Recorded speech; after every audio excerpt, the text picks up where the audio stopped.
Gloire à Dieu. Quand tu es dans la joie, chante. Apparemment, le moral des Français est tout plus bas. Mais nous avons Jésus.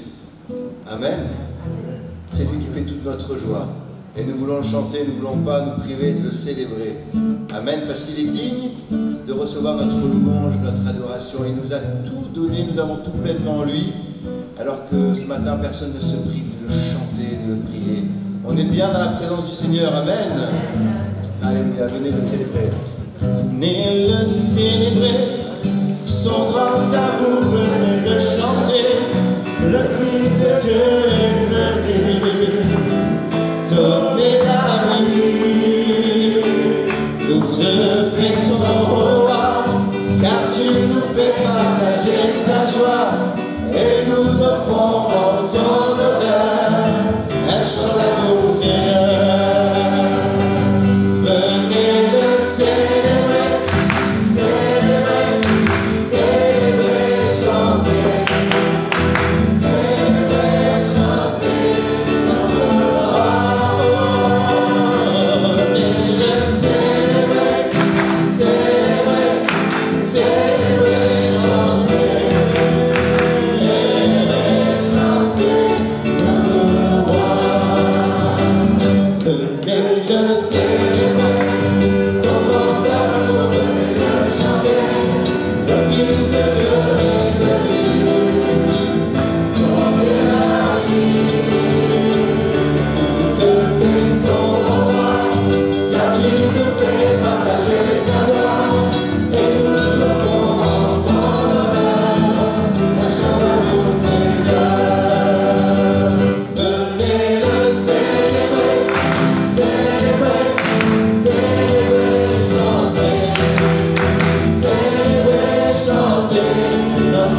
roi.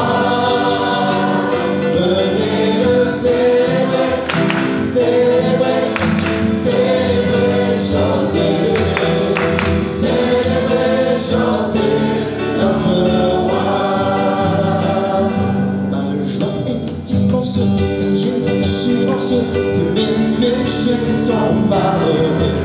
Car Jésus qui m'aime a brisé mes chaînes, mon cœur est transformé.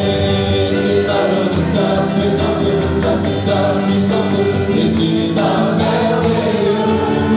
Ma joie est immense, tous les jours je chante, Jésus me rend heureux. Amen. Vous êtes d'accord? Ma joie est immense.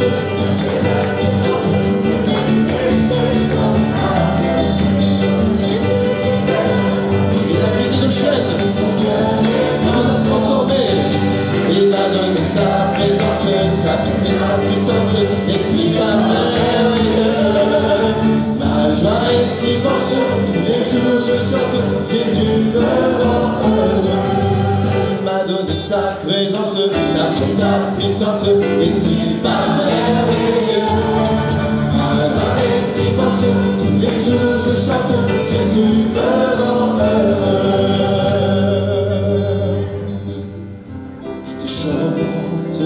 Et toute ma vie, je te louerai de toute ma force. Oui, toute ma vie, toute ma force, tout mon espoir est en toi. Ma vie, est en toi.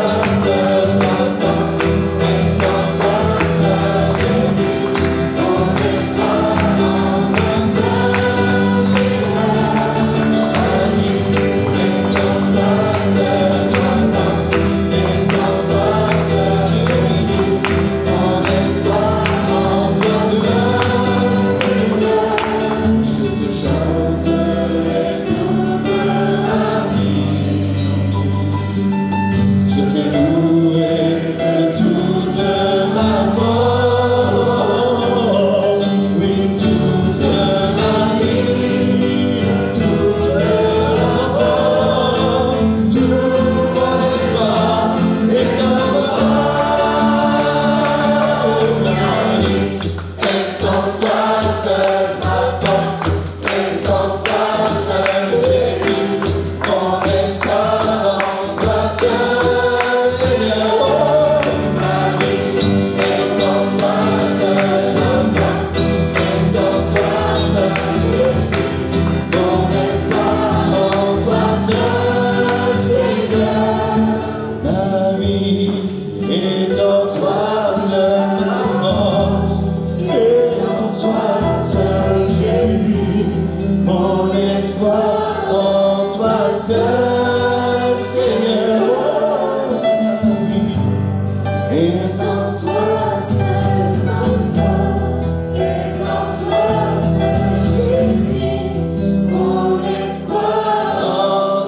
seul Seigneur.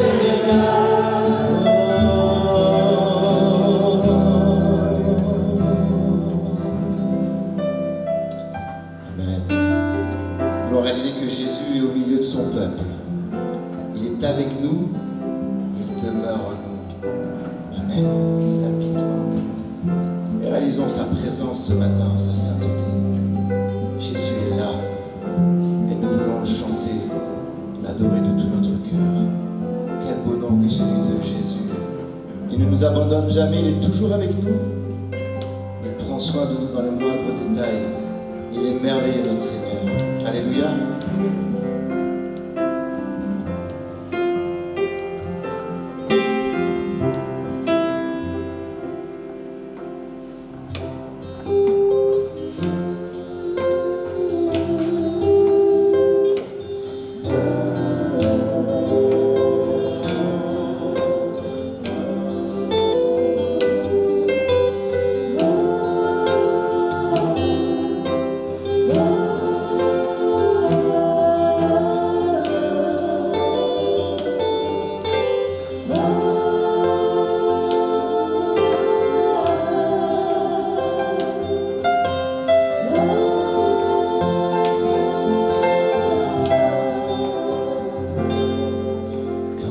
De Dieu des quatre coins de l'horizon.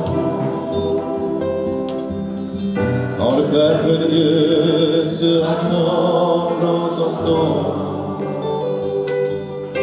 Quand le cœur sourit que les mains se tendent, quand nos âmes soupirent à ton chant, sortez de toi. Jésus, tu es là.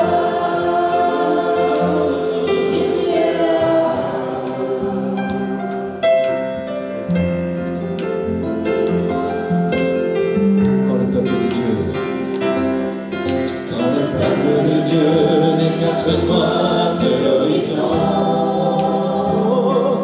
Quand le peuple de Dieu se rassemble en ton nom. Quand les cœurs sourient que les mains se tendent. Quand nos âmes soupirent à ton nom. Assoiffés de toi. Jésus, tu es là. Jésus, tu es là. Jésus, tu es là, Jésus, tu es là, quand du milieu de nous, comme un parfum d'adoration, s'élève une voix pour chanter le Dieu. Quand les cœurs sourient que les mains se tendent, quand nos âmes soupirent à t'entendre, assoiffés de toi. Jésus, tu es là. Jésus, tu es là. Jésus, tu es là. Jésus, tu es là. Oh,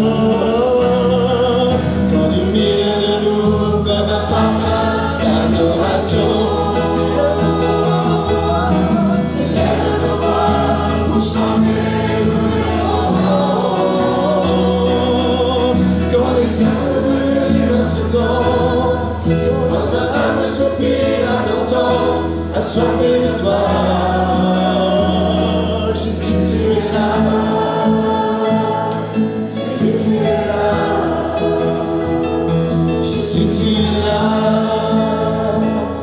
Jésus, tu es là. Jésus, tu es là. Jésus, tu es là. Jésus, tu es là. Jésus, tu es là. Jésus, tu es là. Jésus, tu es là.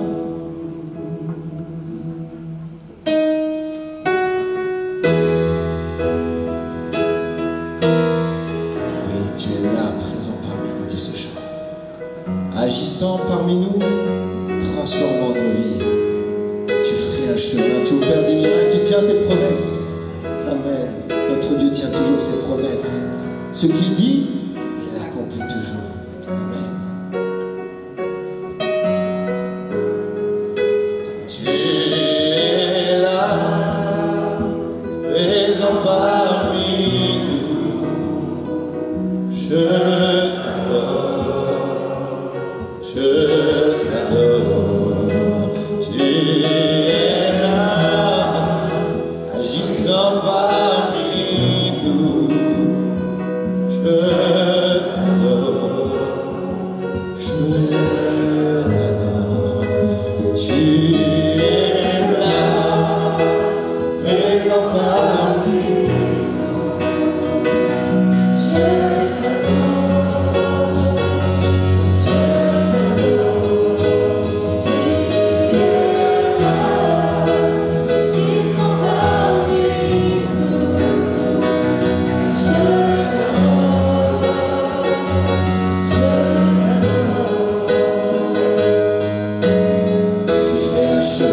un chemin au Père des miracles. Tu tiens tes promesses, lumière dans les ténèbres. Mon Dieu, c'est ce que tu es. Tu es là, présent parmi nous. Je t'adore, je t'adore. Tu es là, transformant nos vies. Tu es là, transformant nos vies. Je t'adore, je t'adore. Tu fais un chemin au Père des miracles. Tu tiens tes promesses, lumière dans les ténèbres. Mon Dieu, c'est ce que tu es. Tu fais un chemin au Père des miracles. Tu tiens tes promesses, lumière dans les ténèbres. Mon Dieu, c'est ce que tu es. Tu es là, présent parmi nous. Je t'adore, tu es là agissant, tu es là, agissant parmi nous. Je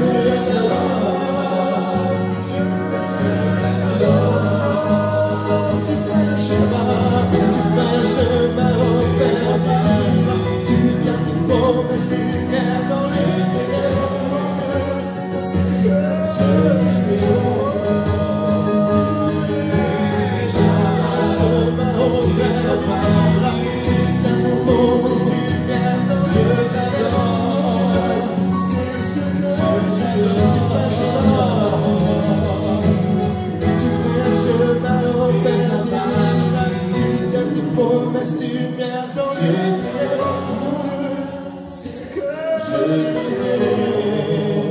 Tu es là. Tu fais un chemin au Père des miracles. Tu tiens tes promesses, lumière dans les ténèbres. C'est ce que tu t'adore. Tu es là, présent parmi nous. Je t'adore, je t'adore. Tu es là, transformant nos vies. Tu es là, transformant nos vies. Je t'adore,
Lui-même, se rendant obéissant jusqu'à la mort, même jusqu'à la mort de la croix.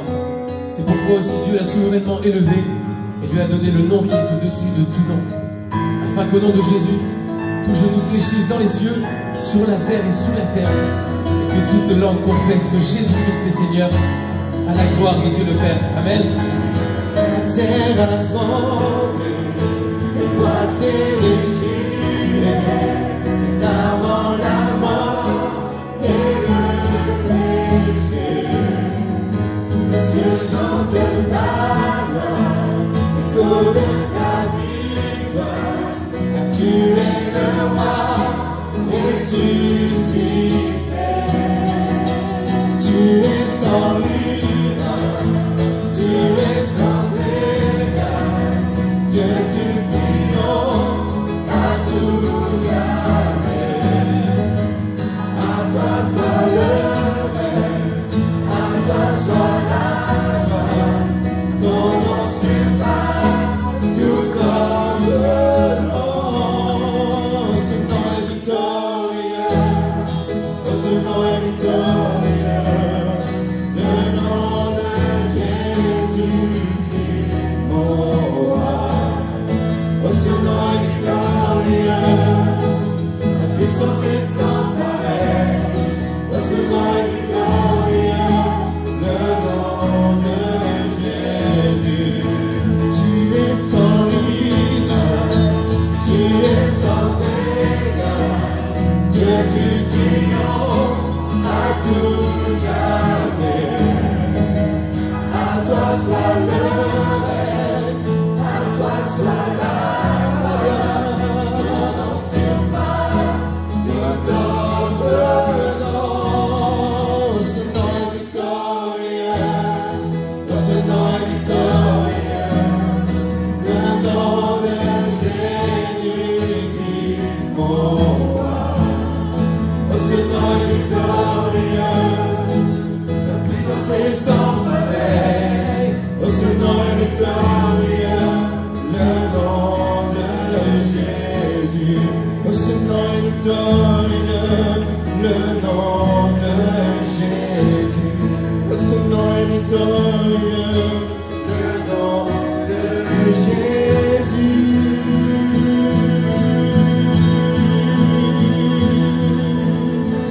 Alléluia.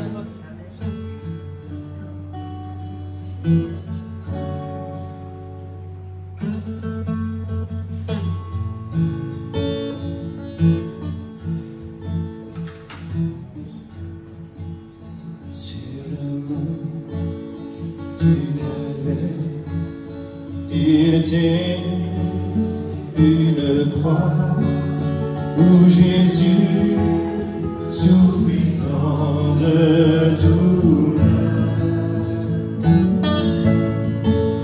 Puis c'est là qu'il mourut sur cette infâme voie pour sauver le plus vil des pécheurs. Cette croix me sera toujours chère. Et gloire et victoire pour moi. Et pareil en la maison du Père, la couronne est offerte à ma foi.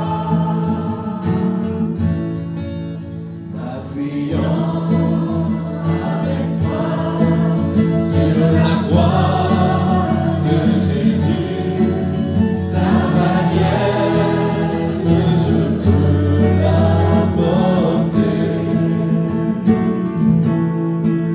jusqu'au jour bienheureux où parmi les élus dans le ciel je pourrai exalter.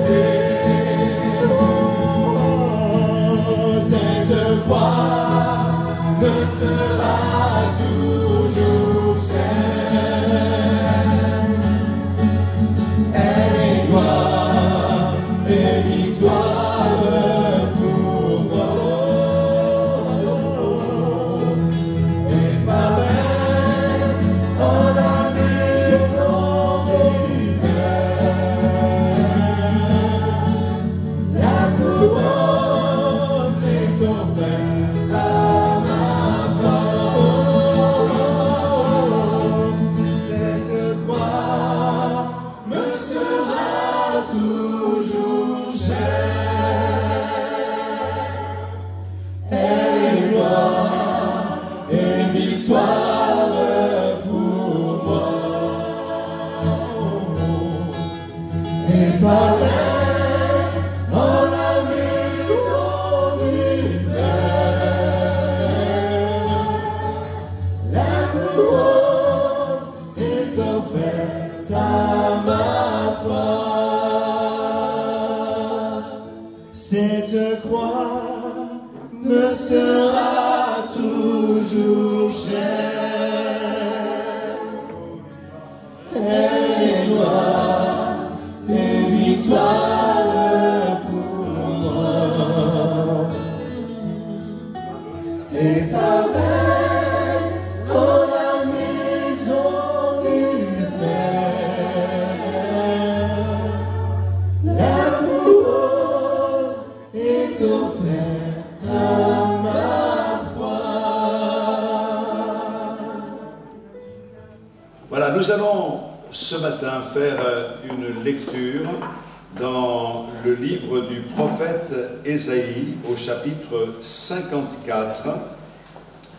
Nous lisons au verset 17.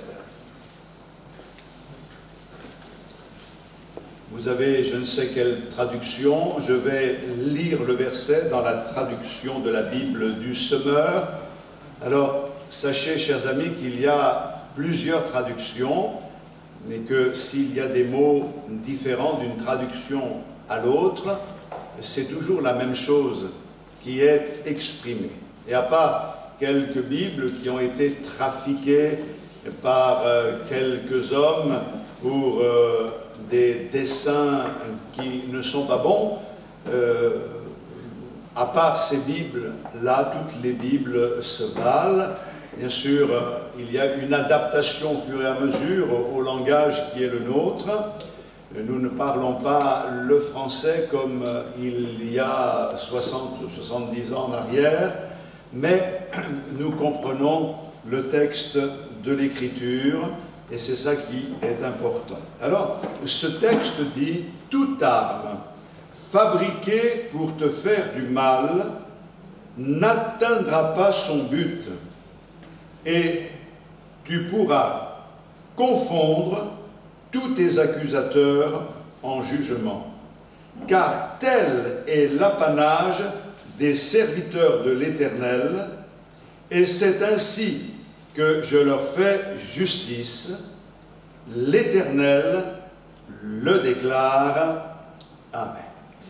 Donc ce matin, j'aimerais prendre un peu de temps pour vous parler de toutes les attaques que nous pourrions subir, peut-être pas toutes, mais quelques-unes, et surtout celles qui ressemblent à des flèches.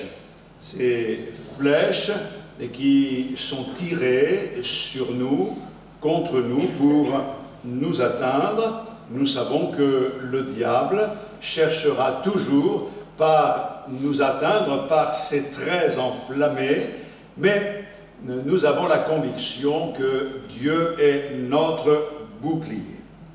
Beaucoup ont des mots dans leur bouche acérés, des mots et des paroles blessantes, et ces mots qui sont acérés, blessants, ou des paroles de malédiction ont pour but de nous faire du mal.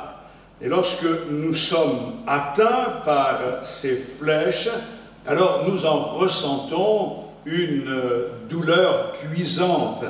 Ces paroles sont là pour provoquer notre ruine, pour nous faire tomber à terre, nous empêcher d'avancer. Je voudrais lire avec vous dans Jérémie au chapitre 9, le verset 3. Voici ce que le prophète dit. Ils ont la langue tendue comme un arc et lancent le mensonge. Ce n'est pas par la vérité qu'ils sont puissants dans le pays, car ils vont de méchanceté en méchanceté, et ils ne me connaissent pas, dit l'Éternel. Que chacun se tienne en garde contre son ami, et qu'on ne se fie à aucun de ses frères, car tout frère cherche à tromper, et tout ami répand des calomnies. Ils se jouent les uns des autres et ne disent point la vérité. Ils exercent leur langue à mentir. Ils s'étudient à faire le mal. Ta demeure est au sein de la fausseté.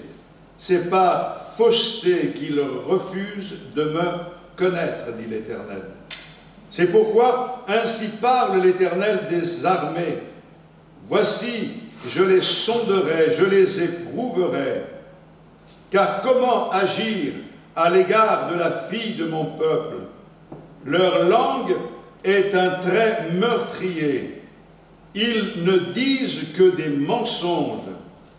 De la bouche, ils parlent de paix à leur prochain, et au fond du cœur, ils lui dressent des pièges.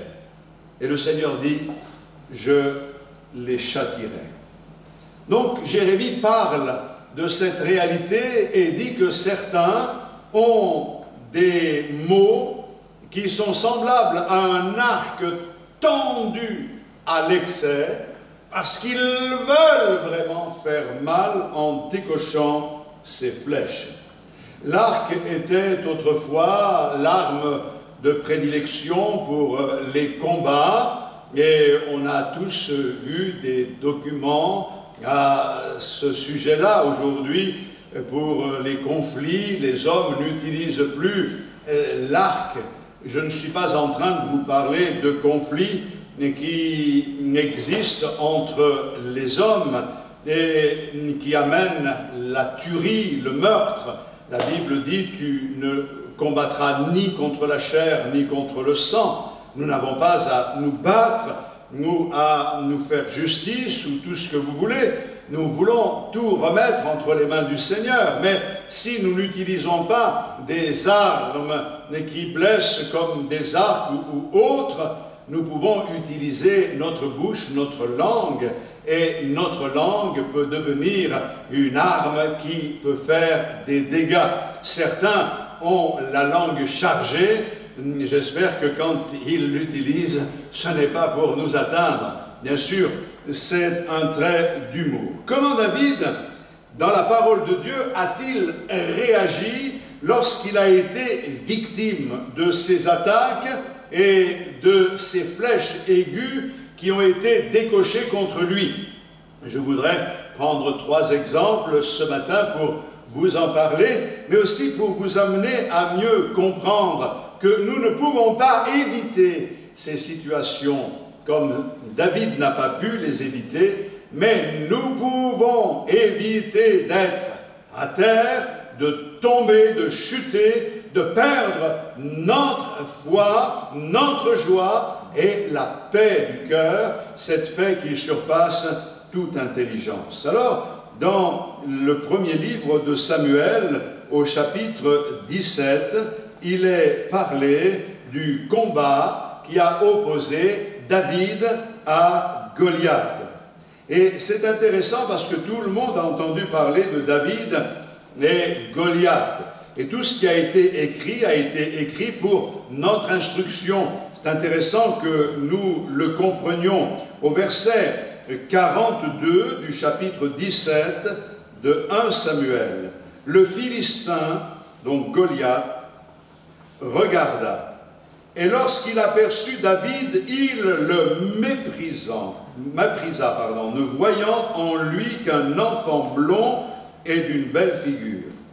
Le Philistin dit à David, « Suis-je un chien pour que tu viennes à moi avec des bâtons ?»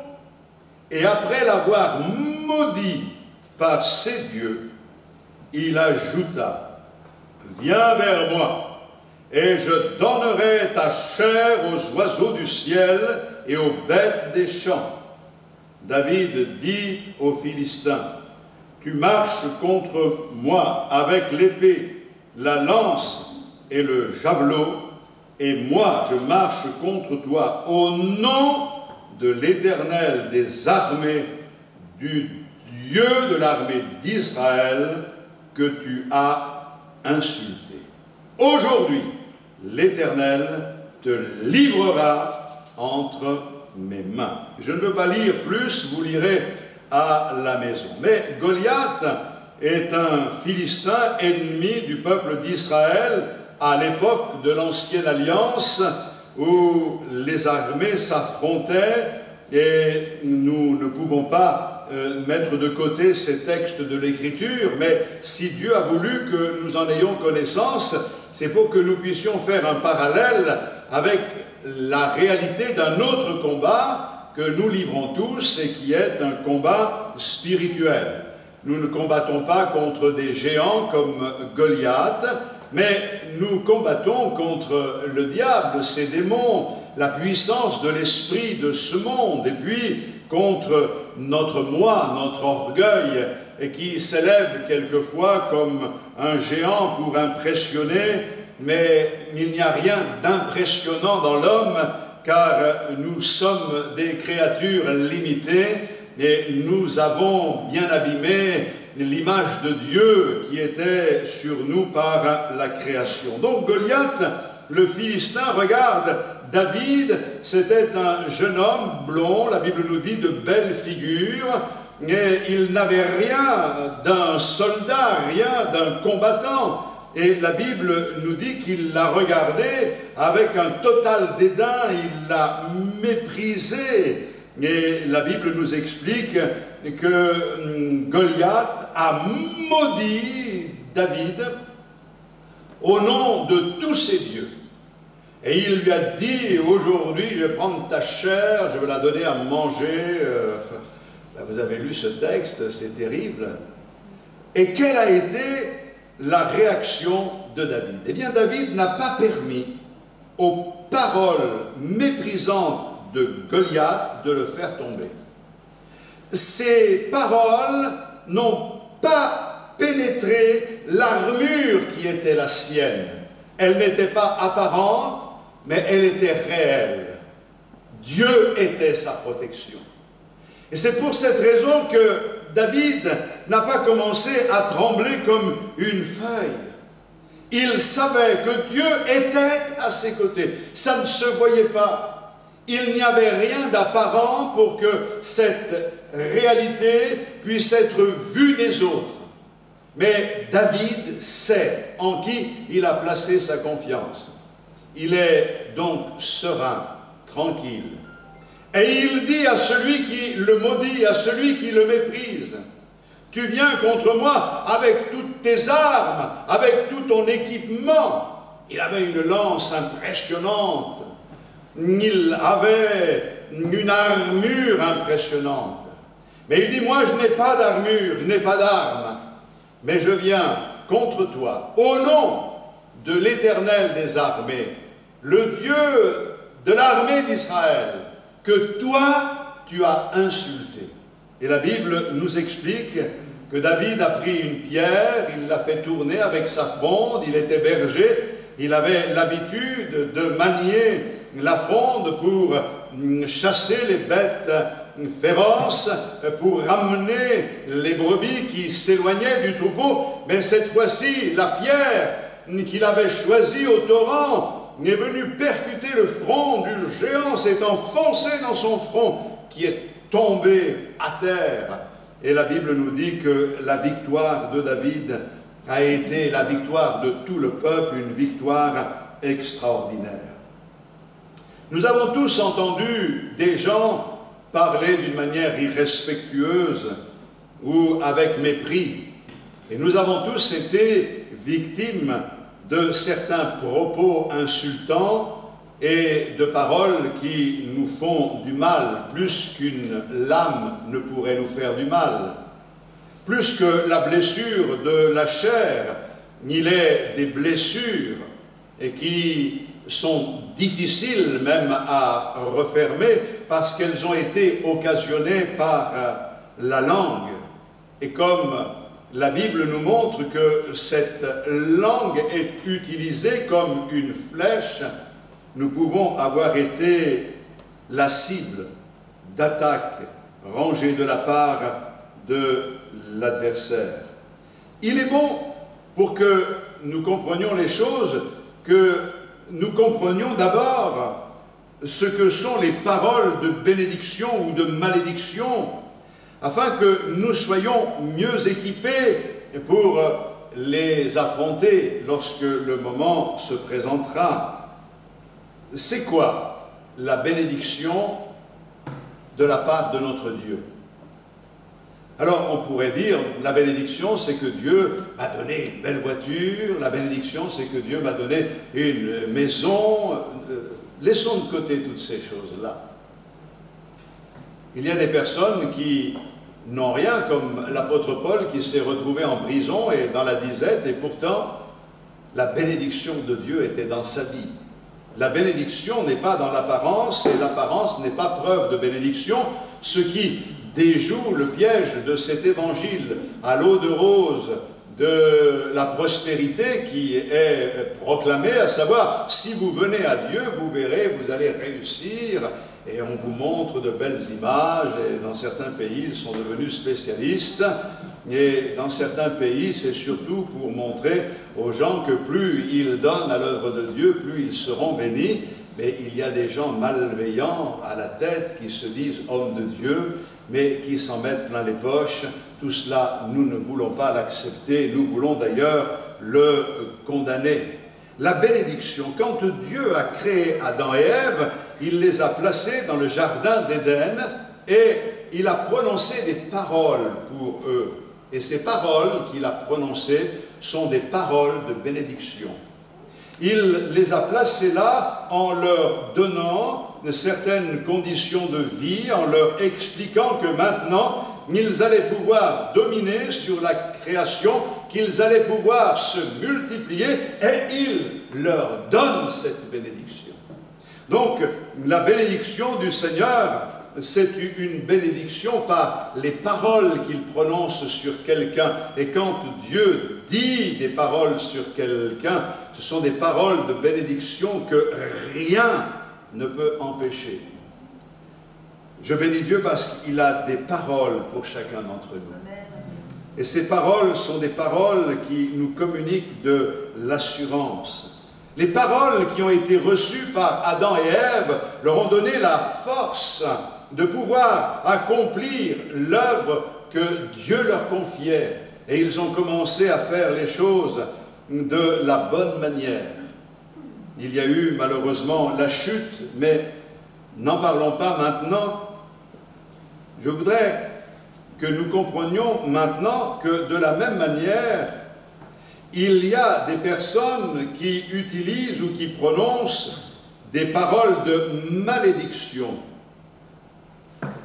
Ces paroles de malédiction sont des paroles qui déclarent notre perte, qui déclarent notre ruine, qui annoncent notre chute. Et lorsque nous entendons ces paroles de malédiction, alors nous pouvons être ébranlés et connaître un peu de crainte et se dire « Ouh là là, pourvu que ça ne m'arrive pas ». On s'est retrouvé en présence de personnes qui étaient possédées d'esprits mauvais, et quand nous avons prié au nom de Jésus pour que ces esprits mauvais sortent et libèrent ces âmes, comme la Bible nous le demande, eh bien les démons ont réagi et ces hommes, quelquefois ou femmes, se sont tournés vers nous pour prononcer des paroles de malédiction. Je me souviens de cette parole de malédiction: tu vas te retrouver en prison dans quelques jours, ou alors tu vas devenir muet, tu ne pourras plus parler dans 3 semaines, ou alors tu vas mourir, ou alors bien d'autres malédictions. Mais ce qu'il y a d'extraordinaire, c'est que nous croyons dans la bénédiction de Dieu plus que dans la malédiction de l'adversaire de notre âme. Ce que je veux dire par là, c'est que toute malédiction injustifiée, que Dieu n'a pas autorisée, toute malédiction qui ne vient pas du Seigneur et qui aurait pour but de nous nuire, n'a aucune chance de réussir. Tout simplement. Parce que la bénédiction que Dieu a prononcée sur notre vie est plus forte que toutes les malédictions que le diable pourrait prononcer contre nous. Que dit Éphésiens chapitre 1? Béni soit Dieu le Père de notre Seigneur Jésus-Christ, qui nous a bénis de toutes sortes de bénédictions spirituelles dans les lieux célestes en Christ. Je voudrais vous dire, frères et sœurs, chers amis, que Dieu est venu pour bénir et qu'il prononce des paroles pour notre bonheur et non pour notre malheur. Vous allez me dire, oui, mais il y a des choses qui peuvent empêcher la bénédiction de Dieu de nous atteindre. Oui, nous pouvons, par notre désobéissance et par notre péché, mettre un frein. Mais Dieu est un Dieu patient. Et la Bible nous dit qu'à tout moment, nous pouvons nous relever. Et ce matin, d'ailleurs, nous sommes réunis pour nous souvenir que nous sommes faillibles et que si la bénédiction de Dieu est notre lot, ce n'est pas parce que nous la méritons, mais parce que Jésus-Christ est mort sur la croix pour qu'elle vienne sur nous. La Bible nous dit que lui qui est bénédiction s'est fait malédiction pour que nous qui étions malédiction, nous soyons bénédiction. Il y a des malédictions qui ont été prononcées sur des familles. Et je me souviens de certaines situations où la malédiction faisait que ces gens étaient prisonniers, ils vivaient dans la crainte, il y avait toutes sortes de manifestations dans un certain endroit, les troupeaux ou le troupeau, les animaux du troupeau mouraient les uns après les autres à cause de malédictions prononcées, parce qu'il y a des gens qui trafiquent avec les puissances de ténèbres. Mais je me souviens de voir ces gens venir aux réunions, accepter Jésus dans leur cœur et voir la malédiction se transformer en une bénédiction. Le mal s'arrête et Dieu prend soin de ceux qui se confient en lui. Si nous avons reçu Jésus dans notre cœur, ou si nous l'acceptons comme Sauveur et Seigneur, alors nous n'avons pas à craindre la malédiction, mais toutes les bénédictions qui ont été prononcées dans les lieux célestes sont des bénédictions pour chacune de nos vies. Et nous en sommes tous bénéficiaires, et aujourd'hui, nous voulons bénir Dieu de tout notre cœur. Goliath était un guerrier entraîné, David n'était qu'un jeune berger ordinaire, mais une chose est certaine, c'est que les paroles de Goliath, tu vas voir, tu vas tomber, je vais prendre ta chair, te déchirer, tu ne te relèveras pas. C'était impressionnant de voir un bonhomme de 3 mètres et quelques de haut prononcer ces paroles. On peut se dire, il n'a aucune chance, le David. Mais celui qui est avec David est plus grand que notre ennemi. Et ce n'est pas comme le Goliath l'a dit que ça s'est accompli, mais c'est comme Dieu l'a dit. Et la bouche de David a prononcé la bénédiction, la victoire appartient à l'Éternel. Vous savez, avant que nous n'entendions des paroles méprisantes, des paroles de malédiction, des paroles méchantes, avant qu'elles ne viennent à nos oreilles, Dieu les a déjà entendues. Dieu les a déjà entendues. Et il mettra tout en œuvre pour que le mal se transforme en bien. La Bible nous parle de l'histoire de Balaam. Je ne sais pas si vous avez entendu parler de Balaam, mais dans le livre des Nombres, chapitre 23, il en est question. On lira dans un instant un verset ou deux dans le chapitre 23 des Nombres. Mais la Bible nous dit qu'Israël se dirigeait vers la terre promise. Et le roi Balak, roi de Moab, a commencé à avoir peur. Il s'est dit, c'est un peuple nombreux, ils sont forts, et ils viennent vers nous, ils vont prendre le dessus sur nous, ils vont nous dominer, ils vont nous écraser. Donc il a commencé à avoir peur. Alors, il a convoqué un prophète. Ce prophète s'appelait Balaam. Et il lui a dit, après s'être arrangé avec lui, ce prophète n'était pas très clair quand même, il lui a dit, voilà, je te demande une chose, tu maudis le peuple d'Israël. Et au verset 19 du chapitre 23, il est dit, Dieu n'est point un homme pour mentir, ni fils de l'homme pour se repentir. Ce qu'il a dit ne le fera-t-il pas? Ce qu'il a déclaré ne l'exécutera-t-il pas? Voici, j'ai reçu l'ordre de bénir. Il a béni. Je ne le révoquerai point. Il n'aperçoit point d'iniquité en Jacob. Il ne voit point d'injustice en Israël. L'Éternel, son Dieu, est avec lui. Il est son roi, l'objet de son allégresse. C'est extraordinaire.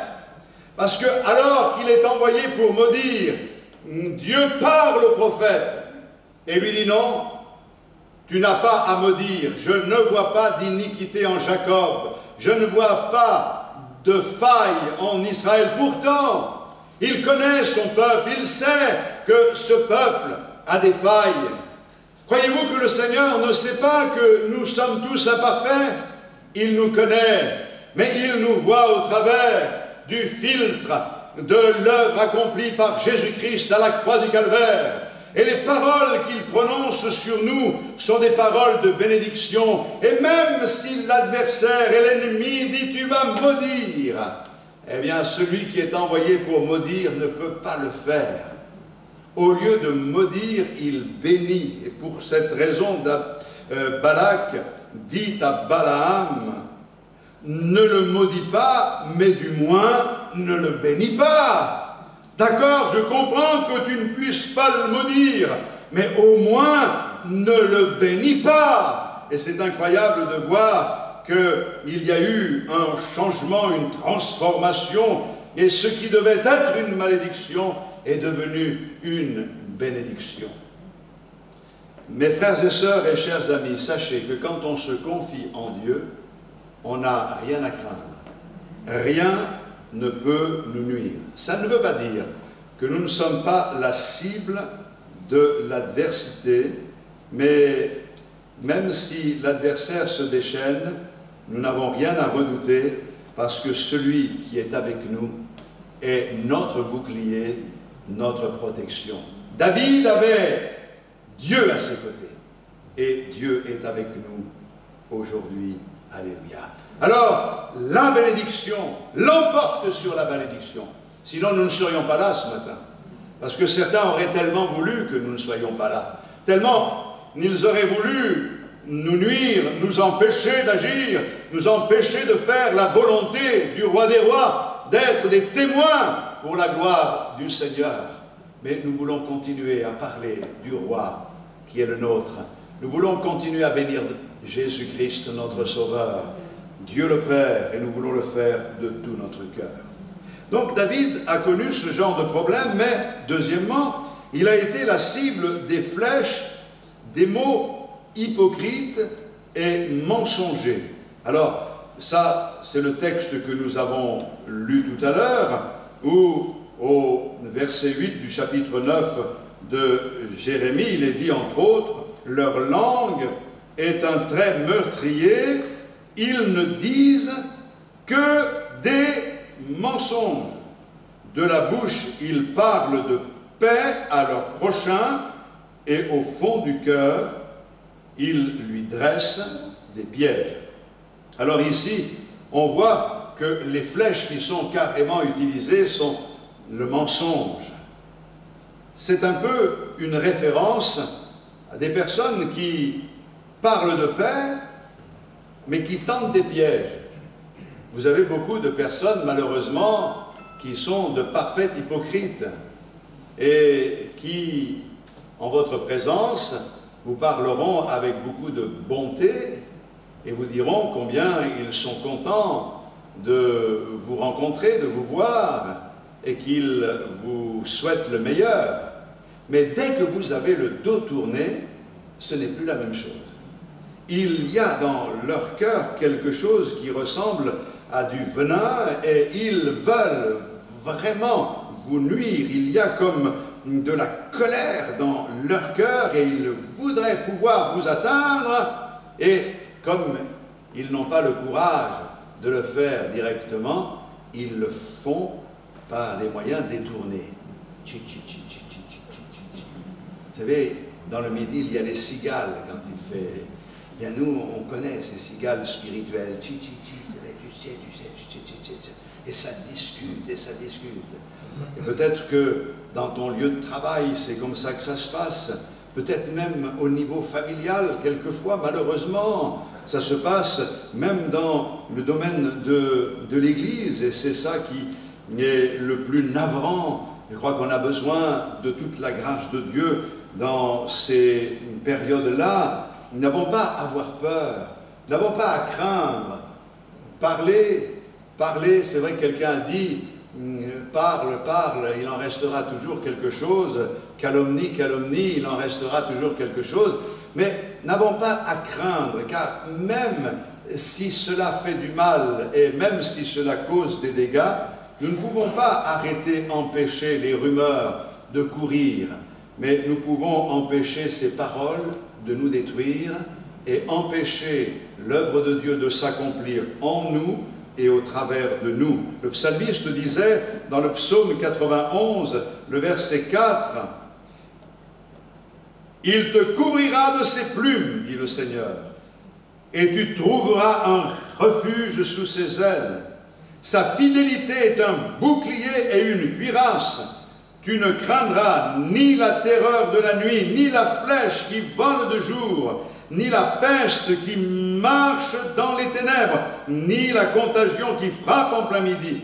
Que 1000 tombent à ton côté et 10 000 à ta droite, tu ne seras pas atteint. » Dieu est notre bouclier, c'est lui notre protection, à lui soit toute la gloire.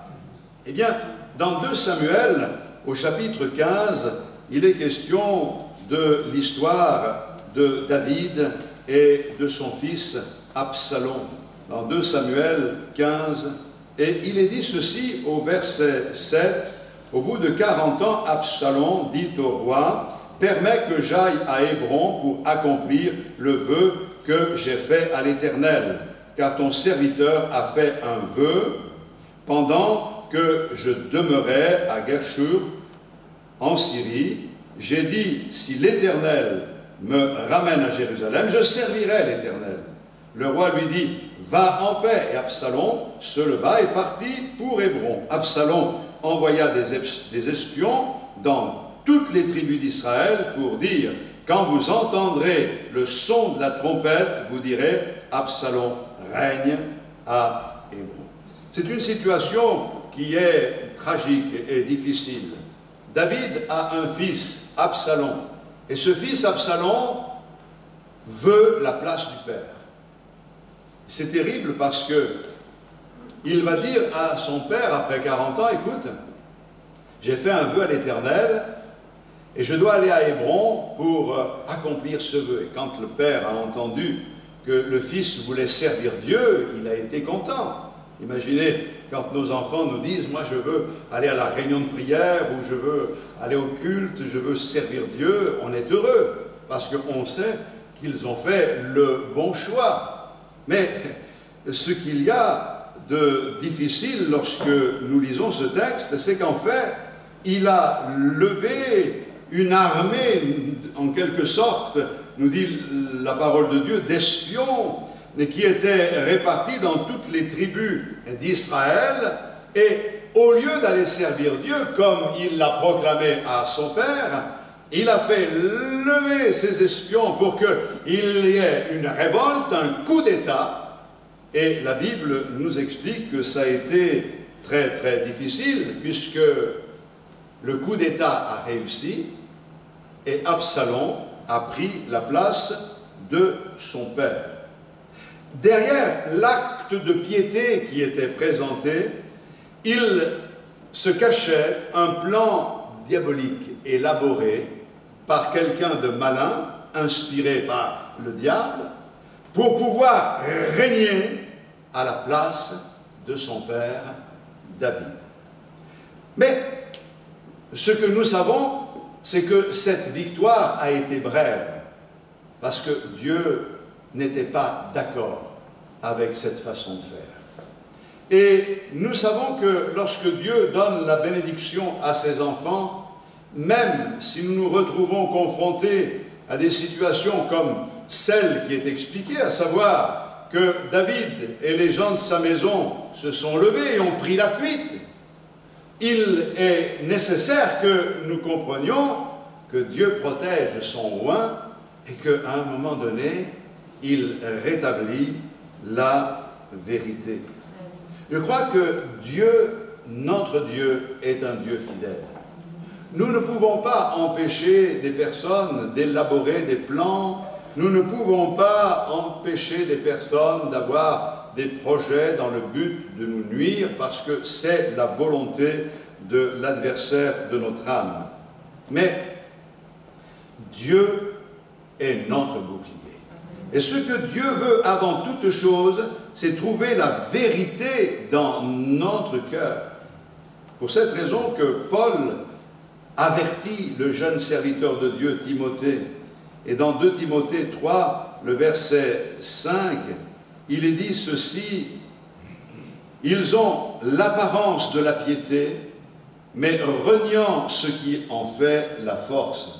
Toi, éloigne-toi de ces hommes-là. Il est clair que cette réalité nous amène à comprendre que la piété doit être authentique. Absalom est un homme qui dit qu'il veut servir Dieu, qu'il veut faire la volonté de Dieu, mais il a d'autres idées derrière la tête.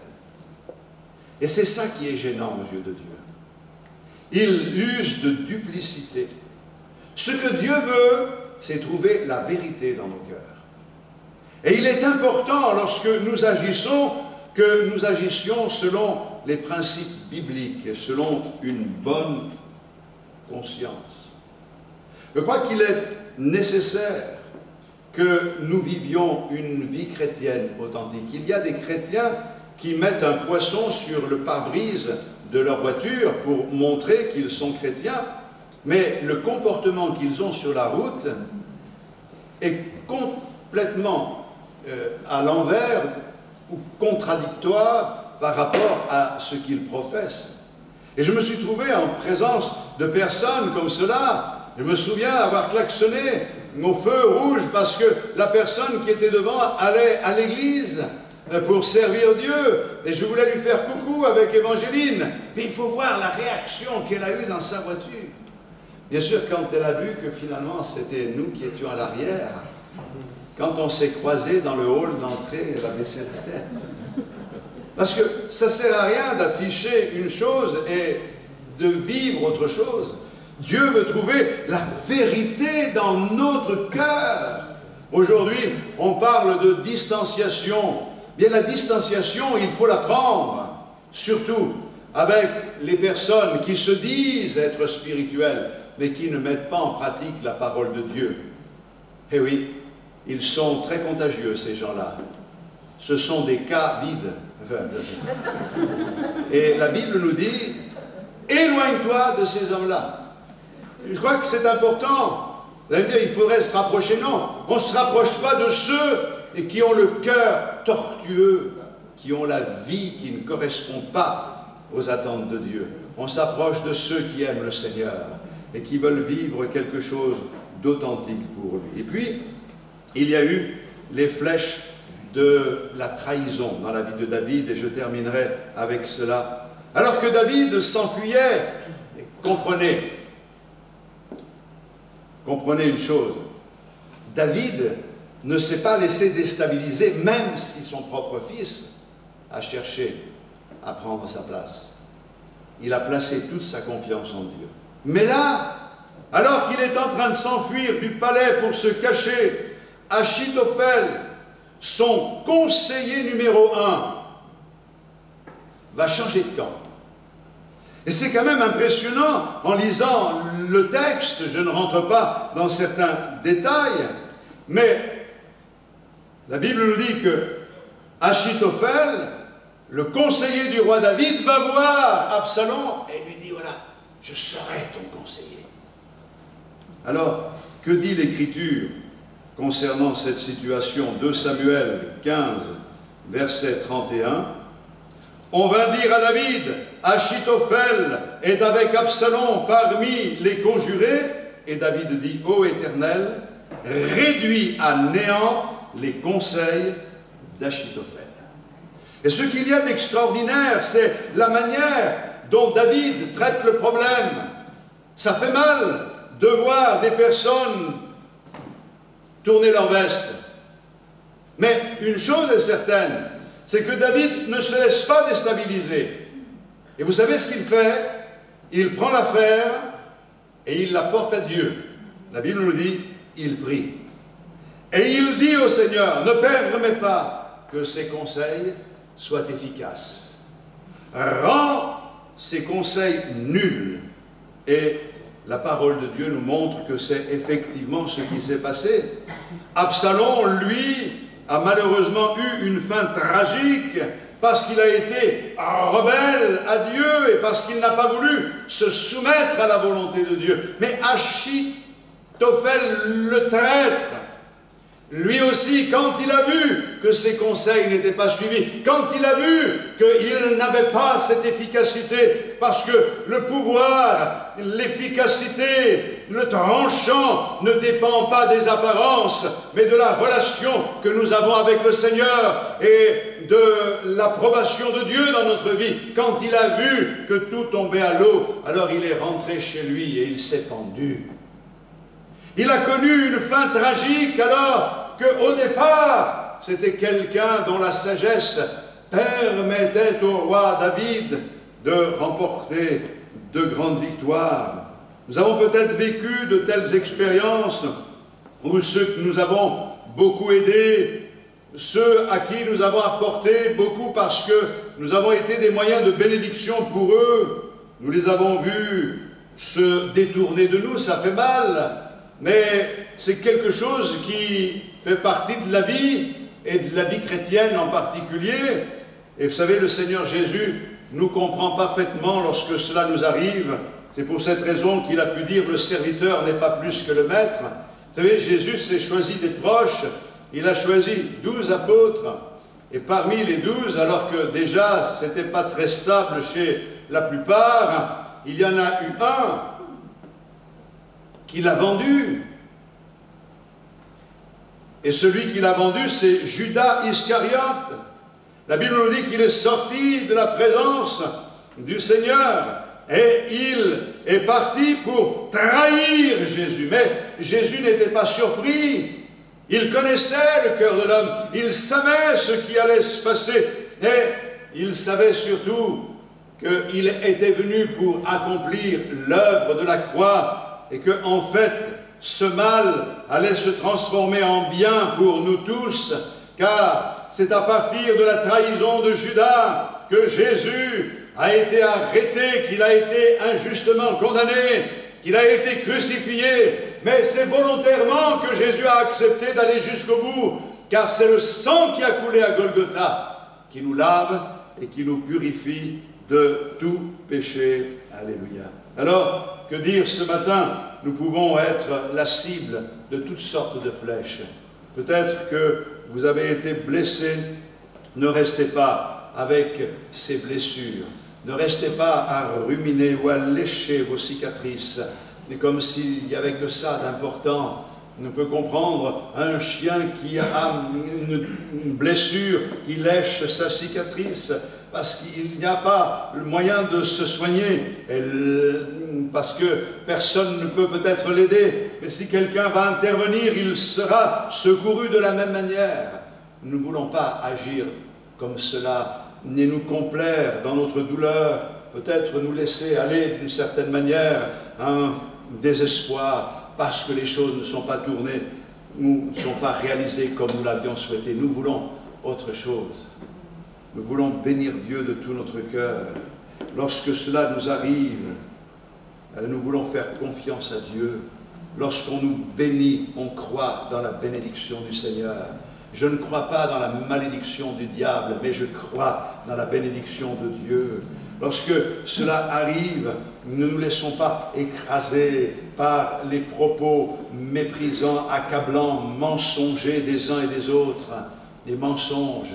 Viendra un moment où le Seigneur nous justifiera comme il a justifié David en présence de tous. Ne nous laissons pas arrêter d'une manière ou d'une autre. Et si nous avons l'impression de ne pas être entendus, c'est pas bien grave. Laissons le Seigneur faire son œuvre. Il y a un temps pour tout. Ça n'arrive pas forcément d'un coup de claquement de doigts. Quelquefois, on voudrait que ce soit comme cela, instantanément, que les choses se manifestent. Mais c'est pas comme ça que ça se passe. Alors, je livre à votre méditation ce texte d'Ésaïe 54, 17. Toute arme forgée contre toi sera sans effet, et toute langue qui s'élèvera en justice contre toi, tu la condamneras. Tel est l'héritage des serviteurs de l'Éternel, tel est le salut qui leur viendra de moi, dit l'Éternel. Alléluia. Quand bien même certains se dressent avec des paroles comme s'ils avaient une autorité spéciale, ne vous laissez pas impressionner. Le seul mot qui peut rester, c'est celui qui est le Verbe, la parole, Jésus-Christ. Il est le même hier, aujourd'hui et éternellement. Et le Seigneur dit ce matin, il te dit, je te bénis. Je veux que ta vie soit remplie. Je veux que ton cœur soit en paix. Je veux que la victoire que j'ai remportée soit la tienne. Nous saisissons ces promesses, nous les faisons nôtres et nous nous laissons encourager par Dieu.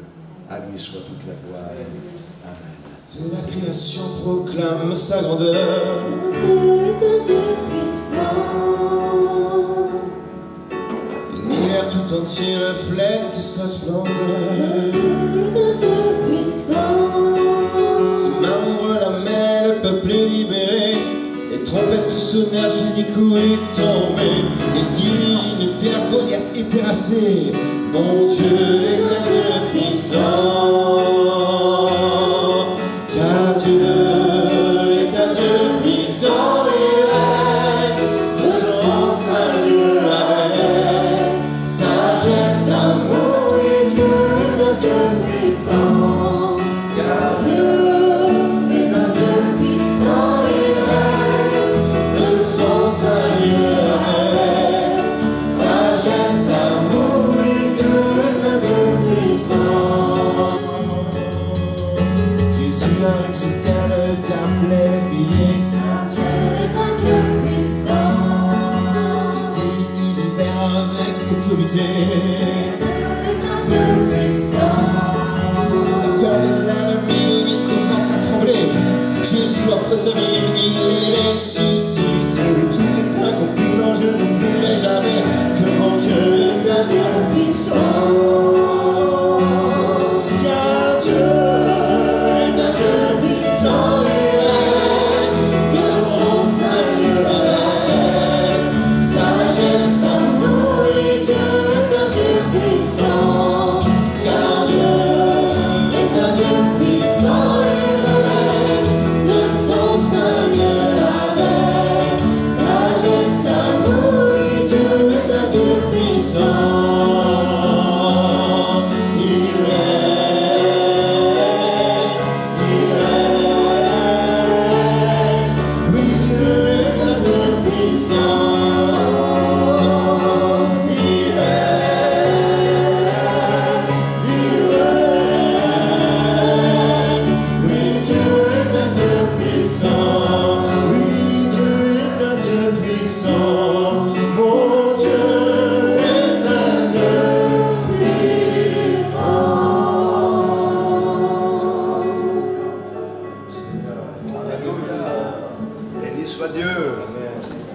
C'est vrai, soyez tous bénis.